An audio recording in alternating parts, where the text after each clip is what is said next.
Hello, bon après-midi à toutes pour celles qui sont en métropole et à La Réunion. Et puis, bon matin au Canada.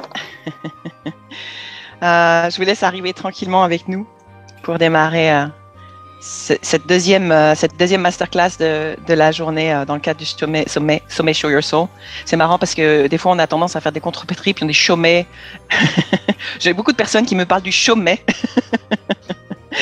Je vous laisse arriver tranquillement, que vous ayez votre thé, votre café, prenez votre petite boisson, prenez votre livret pédagogique ou pas, de quoi noter parce que il y aura encore une fois de beaux enseignements à retirer. Arrivez à chaque fois avec votre intention. Qu'est-ce qui fait que vous avez connecté avec l'idée de nous rejoindre cet après-midi? Enfin, en tout cas, à cette heure-ci, matin ou après-midi. Qu'est-ce qui fait que vous avez envie de vous connecter aux enseignements de Gabriel? Qu'est-ce qui vous a attiré dans l'idée de venir dans cette interview? Est-ce que c'est la curiosité de la découvrir, de la redécouvrir, de venir vivre des expériences que vous connaissez déjà vivre avec elle? Et puis, préparez aussi, je sais pas, on ne sait jamais, parce que ce matin, j'ai eu une surprise, donc préparez aussi, on ne sait jamais, votre petite boîte de mouchoirs. Une émotion est vite arrivée. Je suis vraiment honorée que tu sois parmi nous cet après-midi, ou ce jour en tout cas, Gabriel. Coach, conférencière, spécialiste des sauts quantiques avec des sources d'ADN sorties d'on ne sait où, mais en tout cas, tu nous expliqueras. En tout cas, ce que je sais, c'est que tu es une spécialiste des transformations rapides. Tu es une spécialiste des évolutions rapides. Tu es aussi une spécialiste de comment tu vas permettre aux gens d'aller incarner leurs rêves. Donc, ce qui est intéressant, c'est que ce matin, on a connecté avec Laetitia justement sur l'idée du rêve, comment les travailler des traumas, comment les travailler des blocages en lien avec des ancêtres ou en lien avec des intergénérationnels pour aller justement débloquer des situations pour se diriger vers les rêves. Et avec toi, cet après-midi, ce qu'on va faire, c'est qu'une fois qu'on s'est reconnecté à ça, on va juste prendre un tremplin vers l'accélération. Et j'ai vraiment hâte que tu nous fasses découvrir ça, vivre ou revivre ça pour ceux qui l'ont déjà vécu avec toi. Donc, merci encore d'être parmi nous. Et tu fais partie des femmes avec lesquelles j'ai connecté en 2021 par le biais des réseaux. Tu habites à La Réunion.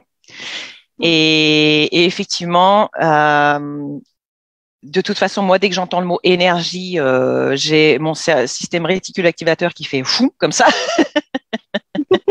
Et parce qu'on me dit souvent que j'ai beaucoup d'énergie, et moi je sais que j'ai longtemps été dans l'énergie physique pour avoir fait beaucoup de sport dans ma vie, et dans le mental, et dans la volonté, et dans le mindset, et que je sais que je suis en train de glisser vers des alliés comme toi, parce que on a besoin d'avancer sur les deux plans, les deux tableaux. Et que quand on arrive à allier les deux de la même manière qu'on allie le yin et le yang, un homme et la femme, le jour, la nuit, enfin bref, tous les opposés entre guillemets qui sont en fait juste des complémentarités, c'est là qu'on incarne de nouveau notre puissance en fait. Et on va créer des accélérations qui n'ont rien à forcer, qui dans la matière sont pas forcément des accélérations physiques, mais des accélérations énergétiques. Et ce qui fait qu'on crée une richesse qui est là où elle doit être en fait dans sa vie. Donc, merci à toi d'être parmi nous ce jour. Merci beaucoup, Blandine. Yes. Bonjour à tous. Je suis honorée d'être dans ce sommet Show Your Soul parce que c'est exactement ça. Yes. C'est la période où il faut exister à partir de qui on est. Voilà, à partir de la grandeur de qui on est. Et c'est vrai, donc je suis aussi auteur de la méthode quantique source ADN, QuantADN. Et après, je vais vous expliquer comment cette méthode est arrivée. Mais par rapport à ce que tu disais tout à l'heure, Blandine, effectivement, moi aussi, j'ai eu l'opportunité de regarder un petit peu, alors pas tout le monde, mais les collègues qui sont passés un petit peu avant. Et j'étais en train de me dire, mais c'est incroyable, c'est une suite, hein, parce qu'aujourd'hui, c'est ce que j'avais prévu, effectivement, qu'on fasse un saut quantique et qu'on aille travailler aussi les mémoires du corps et que je nous emmène après à exister en tant qu'âme. Voilà. Normalement, à la fin de cette session, après tout ce qu'on se sera partagé, vous sentirez c'est quoi être une âme incarnée et vous serez plus des personnes incarnées qui cherchent à trouver leur âme. Normalement, ça devrait se passer comme ça. C'est le but. On va inverser les processus. On inverse les processus. Oui, oui, parce que c'est à partir de l'âme, en fait, qu'on a cette puissance. Et comme tu disais si bien, tu parlais d'énergie, et puis tout est énergie, en fait. Tout est énergie, et on est fait à 99,9% d'énergie, de molécules, et 1% de particules, donc de matière. Yes. Dites-vous bien que vous êtes des énergies ambulantes. Et donc, forcément, puisque vous êtes une énergie ambulante, vous êtes capable de vous connecter aux énergies qu'il y a autour de nous. Yes. Donc, comme tu dis, de ne voir que le physique et le matériel sans parler énergie, bah, c'est enlever 50% de notre pouvoir. Ou plus. Et c'est pas évident. Ou plus, ouais. Ouais. Et le thème de notre interview aujourd'hui, c'était donc alors connecter. Alors, qu'est-ce qu'on avait dit alors, on était vraiment dans l'idée de communiquer avec ton âme pour créer vraiment des connexions, en fait. Créer et accélérer et manifester tes rêves. Oui, oui. C'est ce qu'on va voir aujourd'hui. Du coup, est-ce que tu as des questionnements, Blandine? Disons que, du coup, pour démarrer, effectivement, avant qu'on parte sur effectivement le processus d'évolution et d'expérimentation que tu vas nous proposer, c'est effectivement quel est ton parcours à toi? Enfin, qu'est-ce que tu fais maintenant? Qu'est-ce que tu incarnes maintenant dans tes accompagnements, dans la manière dont tu travailles? Et si tu peux nous résumer le parcours qui t'a amené jusque-là. Alors déjà, je voulais dire, je voulais vous suivre au niveau des messages et puis j'arrive pas à me connecter sur Facebook, donc du coup. Ok, donc je te ferai passer si vous avez des messages ou des questions avec je vous embrasse tous. Merci d'être là et puis n'hésitez pas, à nous faire savoir d'où vous êtes, qu'on puisse après connecter ensemble. Yes. Ce sera un grand plaisir. Donc d'où je viens, alors mon histoire, elle est un peu, alors je dirais à l'inverse, mais bon, je suppose qu'on a tous notre histoire. J'ai remarqué que la plupart des gens voulaient monter en ascension pour communiquer avec leur âme, avec leur divin, avec leur pouvoir suprême. Et moi, c'était un peu l'inverse. C'est-à-dire que moi, j'étais au-dessus et je me disais, OK, je suis au-dessus et comment je m'incarne à 100% dans ce monde-là. Donc, moi, c'était un peu l'inverse. Donc, déjà, très tôt, j'ai eu des expériences qui sortaient un peu de l'ordinaire. Hein. Très tôt, je pouvais sortir, revenir dans mon corps. Je trouvais ça tout à fait normal. Je pouvais être dans un endroit et ailleurs et je trouvais ça complètement normal. Jusqu'à ce qu'on me dise que, en fait, non, c'était pas pareil pour tout le monde. Alors là, je me dis, mince, alors est-ce que je suis vraiment normale? C'était une grande question. Yes. Donc, on n'en parle pas trop. Et puis, plus tard, j'ai toujours été très intéressée par énormément de choses, par les arts divinatoires, parce qu'en fait, j'étais dans la capacité de voir tout ce qui se passait dans la vie des gens, défiler comme dans un film, mais je savais pas quoi en faire. Puis plus tard, je me suis rendu compte que les gens, ils faisaient la même chose quand ils sortaient des cartes, des tarots, les lignes de la main. Donc, je me suis intéressée à tout ça, à l'astrologie, à la numérologie, parce que c'était un peu bizarre de leur dire, tu sais, je connais ta vie, je peux t'aider si tu veux. Puis au fait, ça va pas le faire parce qu'il y en a qui vont accepter, il y en a qui vont pas accepter. Donc, j'étais obligée d'avoir des supports pour dire, oui, mais c'est parce que c'est écrit sur le support. Il fallait une matière, quoi. C'est ça. En tout cas, pas pour toi, mais pour les personnes, pour qu'il y ait ce lien qui se crée dans la matière, en fait. Ouais, voilà. Un outil. Tout à fait. Oui, oui, oui.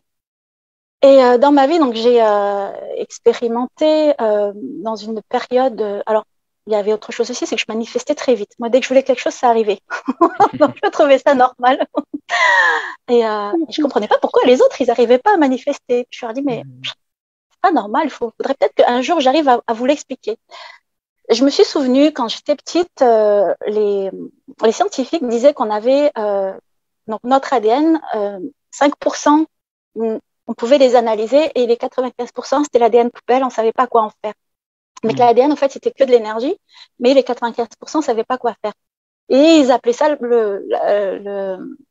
l'ADN poubelle, et qui disait que si on arrivait à accéder à 100% de tout ça, on serait des grands magiciens.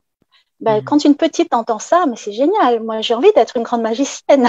Donc forcément, je me dis, oui, je vais expliquer au monde et prouver au monde qu'on peut, à travers l'ADN, devenir des grands magiciens. On ne va pas se résigner à ça. Et puis, quand on est enfant, il y a plein de dessins animés qui passent. Tu vois, le Roi Soleil, il y a plein de dessins animés, les Cités d'Or, des choses comme ça, où on parle de l'Atlantique. Et puis, on voit dans les civilisations anciennes, ils avaient déjà ce grand pouvoir, ils arrivaient déjà à utiliser tout ça. J'étais persuadée qu'on était capable de le faire. Mais j'ai mis ça de côté. Et plus tard, j'ai eu des expériences de vie entre, quand j'étais jeune adulte, entre mes 18 et 23 ans, mais assez fort. En fait, j'ai vécu plusieurs accidents de voiture de noyade en plein océan. Puis à chaque fois, je sortais miraculeusement. Et celui qui était le plus costaud, c'est quand un camion a percuté ma voiture en 3 fois. Et là, en fait, c'est comme si le monde s'était arrêté. Et comme dans les films Matrix, et puis je me suis mise à éviter les bris de verre, les morceaux de fer. Et puis entre moi et tout ça, il y avait comme une espèce de bulle très, très puissante, très forte. Tu sais, comme quand tu as une seringue et que tu appuies très fort. Et puis, il n'y a plus rien qui pénètre. Et là, j'ai compris quelque chose. C'est comme si, à ce moment-là, j'avais compris qu'on avait le pouvoir sur l'énergie, d'accélérer le temps, de bouger les choses. Mais ça m'a perturbée, n'empêche. Voilà. Je me suis dit, mais qu'est-ce que ça veut dire? Suis-je une extraterrestre? Est-ce que je suis en train d'halluciner? Qu'est-ce qui se passe? Puis j'ai vu des documentaires à la télé où on parlait de physique quantique, de sciences physiques, que c'était absolument possible. Et à ce moment-là, j'étais aussi très intéressée par la médecine chinoise, les méridiens. Donc j'ai appris tout ça, les sons, les techniques, puis les centres énergétiques. Et je trouvais qu'il y avait une corrélation en fait entre nous, nos centres énergétiques, notre monde, le monde extérieur, les organes qui étaient associés aux élémentaux de la nature. Et en fait, je me disais, mais l'intérieur et l'extérieur, c'est la même chose. Donc forcément, il y a un lien. Mais j'ai mis ça de côté, à nouveau. Puis une période qui était assez puissante dans ma vie où je manifestais très vite. Je voulais une super voiture. Dès le lendemain, en fait, j'étais convoquée. J'avais un super travail, une voiture neuve, une carte de crédit. C'était un truc de fou. Avant, je manifestais très vite. C'était normal. Et dans cette période assez complexe où, alors là, on a vécu des décès sur décès, une grossesse difficile, alité, je changeais de travail. Il y avait déménagement, construction en même temps, et c'était la folie. C'était la folie. Et à côté de ça, il y avait des super projets qui se mettaient en place. Et à côté de ça, émotionnellement, c'était, moi, j'appelais ça les montagnes russes tsunami, parce que c'était terrible. Et tout le monde pétait les plombs autour. Donc, tu te retrouves tout seul. Et là, en fait, je me suis dit, non, mais c'est pas possible de vivre autant de contraction. D'expériences. Émotionnelles, dures, où tu te dis, c'est pas possible, c'est inhumain, on peut pas vivre ça. Et à côté de ça, tu peux manifester des choses extraordinaires. Et là, je me suis dit, c'est injuste. Pourquoi aujourd'hui je vis ça alors qu'avant je ne le vivais pas? Yes. Il y avait quelque chose d'un coup qui s'était contracté, c'est-à-dire que tu partais finalement de tout ce champ de possibilités, puisque finalement c'était un don que tu as eu avec des expériences que tu as eues, mais des choses qui étaient déjà grandes finalement. Et c'est comme si d'un coup, pouf, tout commençait à se rabougrir, à rentrer dans quelque chose de contrit, de serré. Et là, tu t'es dit, c'est plus possible, quoi. C'est ça. Un cercle infernal qui dépendait de l'humeur des autres, qui dépendait de la volonté des autres, de leurs émotions. C'était une vraie catastrophe. J'arrivais plus à me dire, mais qu'est-ce qui se passe? Ils deviennent tous fous. J'arrivais plus à le supporter. Et je me suis dit, il faut que je crée quelque chose, comme dans l'accident, où je maîtrise le chaos. C'est-à-dire que même si ça part en cacahuète dehors, moi, dedans, je suis stable et ils peuvent pas me toucher, comme avec cette bulle. À ce moment-là, je me suis baladée en ville et je venais d'avoir ma petite fille, puis je me suis arrêtée devant un magasin. Je me souviens parce que la glace de ma petite fille était tombée. Je suis rentrée dans le magasin, c'était un magasin de bijoux. Je suis rentrée pour m'essuyer. Et puis là, le monsieur il me regarde et me dit, vous avez un truc, est-ce que si je vous parle d'ADN et tout ça, ça vous dit quelque chose? Et là, j'étais là, ah oui, tu sais, le rêve de petite fille qui revient. Oui, j'adore ça. Et il me dit, bah, tu sais, toutes les possibilités. Et tout. Je dis, ah oui, mais comment on fait tout ça? Quel nom on donne à tout ça? Comment on explique ça aux gens qui ne comprennent pas? Et puis, en fait, ça existait, il y avait une formation qui existait. Donc, je me suis formée en physique quantique pour donner des noms à ce que je n'arrivais pas à expliquer. Et j'étais comme un poisson dans l'eau. Alors là, j'ai transformé ma vie. Mais alors là, j'ai dit, cette réalité, elle est pourrie. Je la transcende tout de suite. J'en veux plus. Alors, un tel est comme ça, j'en veux plus. Je change ma relation avec un tel. Ma vie, elle est comme ça aussi. Je change. Pendant un an, j'ai changé. Et je me suis transformée. Mais une vitesse, lumière. Là, les gens me disent, mais qu'est-ce qui s'est passé? Tu devrais être atterré, tu devrais être en train de pleurer, tu devrais. Et pourquoi tu es bien? Pourquoi tu souris? Pourquoi tout le monde est malheureux sauf toi? Il vaut mieux qu'on soit heureux. Et de là, au fait, c'est venu. De là, les gens ont commencé à me dire, mais c'est super intéressant ce que tu fais, est-ce que tu veux bien le tester sur moi? À l'époque, je ne pensais pas pouvoir en faire un métier. Et quand il y a eu commencé à avoir beaucoup de demandes, et là, les gens m'ont dit, mais tu sais, nous, on est prêt à te payer pour que tu nous accordes de ton temps. Oh, effectivement. Donc, du coup, c'en est arrivé là, au fur et à mesure. J'ai commencé à faire des conférences, des séminaires. Et puis, très vite, en fait, les gens en parlaient et ce sont des gens du monde entier ont commencé à m'appeler pour pouvoir travailler avec moi. Et des gens, aussi bien dans des médecins que des artistes, que des businesswomen, des chefs d'entreprise m'ont contacté pour que je les forme, pour que cette méthode-là puisse aussi agir dans leur vie, parce que c'est la base. Pour pouvoir arriver à ça, il faut apprendre à se connaître. Et des fois, c'est pas facile. On peut pas se connaître parce qu'effectivement, on parlait de tout ce qui était transmis transgénérationnel et on connaît pas l'histoire de nos ancêtres. Pourtant, c'est des cellules qui se sont clonées avec des mémoires des cellules qui nous sont transmises. Donc, on démarre avec l'histoire des autres. On sait pas. Des fois, il y a des histoires qu'on nous cache. Il y a aussi des histoires qui ont été transmises par les générations précédentes. Il y a eu des guerres, il y a eu des souffrances, il y a eu des prisonniers. On arrive avec un tas de choses. Et puis, on a beau dire, oui, je suis très fort, mais même si le médecin était très fort, même si l'émotionnel était fort, il faut aller nettoyer les cellules dans le corps. Donc, j'ai fait ça sur moi. Donc, on a beau être très puissant, on reste humain. Donc, on est obligé de toujours travailler sur soi. Et effectivement, en travaillant sur soi, on apprend à se connaître, on apprend à comprendre pourquoi on réagit comme ça. Est-ce que c'est quelque chose qu'on m'a transmis, parce que j'ai été envahie par une émotion, ou est-ce que c'est par rapport à ce que j'ai vécu? Est-ce que ça correspond à ce que j'aime? Et de là, en fait, j'ai compris qu'on avait 4 piliers très importants. C'était 4 corps, en fait, très importants, différents. Et qu'il fallait apprendre à les utiliser un par un. C'est vraiment ça, un par un. Comprendre comment tu fonctionnes, comment est la structure mentale, la structure émotionnelle, les pensées émotionnelles et physiques. Donc, voilà. Donc, à la base, à partir de là, quand on comprend comment ça fonctionne, là, on peut se recréer. On peut dire, ah, j'ai des informations. Est-ce que ça te plaît? Non, c'est très moche. OK. Eh bien, changeons. On va changer et on peut changer. Et comment on change? En allant dans cet espace où j'ai été quand il y a eu cet accident, où j'arrive à rentrer juste en un claquement de doigts. Donc, au début, j'y retournais quand je voulais. Ensuite, au début, c'est très dur d'emmener les autres. Et puis, au fur et à mesure, j'ai réussi à emmener 1 personne, 2 personnes, 10 personnes, 20, 100, 1000. Ça va très vite, au fait. Donc, du coup, très, très vite, on peut ouvrir ce champ. Et souvent, on dit, tiens, ça m'a ouvert là et là.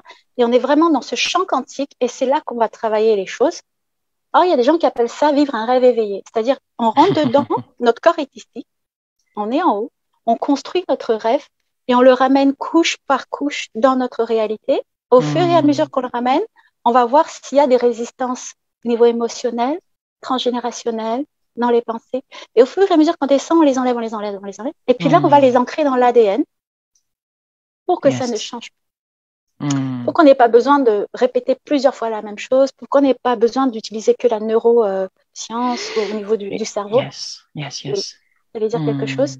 Oui, non, mais en fait, des fois, je baisse un peu la tête parce que je prends des notes. Parce que je vous rappelle que en fait, je vais faire pour celles qui peuvent pas assister à toutes les interviews, un résumé de chacune des intervenantes à la fin de. Donc, je suis comme vous avec mon petit stylo et je prends des notes sur cette partie d'enseignement. Parce que en fait, moi, je fais partie de ceux qui partent ancrés vraiment dans la matière et qui sont en train de s'ouvrir, donc tu vois, qui fait le process inverse de toi.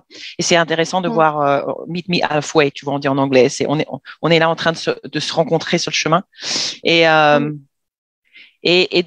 voir aussi. Enfin, la question que j'avais qui m'est venue en t'écoutant, c'est de dire, ok, est-ce que quand tu accompagnes des gens de la même manière que pour hypnotiser des gens, il y a des gens qui ne sont pas, je ne sais plus exactement le terme, mais qu'on ne peut pas hypnotiser.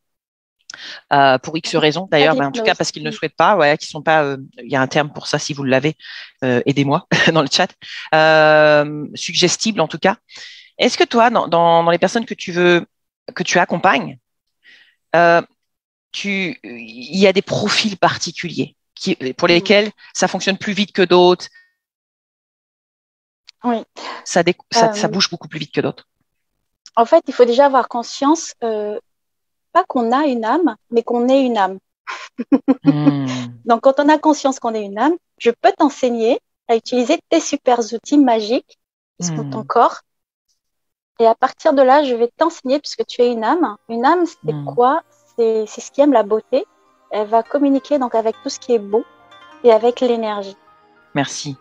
Effectivement, merci beaucoup Gabrielle. Merci à vous toutes d'avoir été, voilà, de nous avoir donné votre temps, d'avoir pris votre temps, d'être ici avec nous en live ou en replay. Bravo à vous pour le temps que vous vous accordez. Vous êtes en train de vivre quelque chose d'extraordinaire. Je pense que vous en avez conscience. Et je vous remercie de vous choisir, en fait, de vous honorer à venir voir ces interviews, voir ces partages, d'aller chercher des liens, des connexions vers ce qui va résonner pour vous. Vous êtes au bon endroit. Voilà. Exactement. Puis tout se complète, hein, finalement. Tout se complète. Yes. Si vous voulez rester dans cette belle énergie aussi, juste une dernière chose, vous pouvez aller voir les liens sur YouTube. Je vais vous les mettre. Groupe privé, voilà, où il y a aussi d'autres ateliers, des informations. Yes, voilà. je vais les ajouter là tout de suite après la fin du live dans le post. Merci beaucoup Gabrielle. Je suis très honorée de l'échange qu'on a eu aujourd'hui.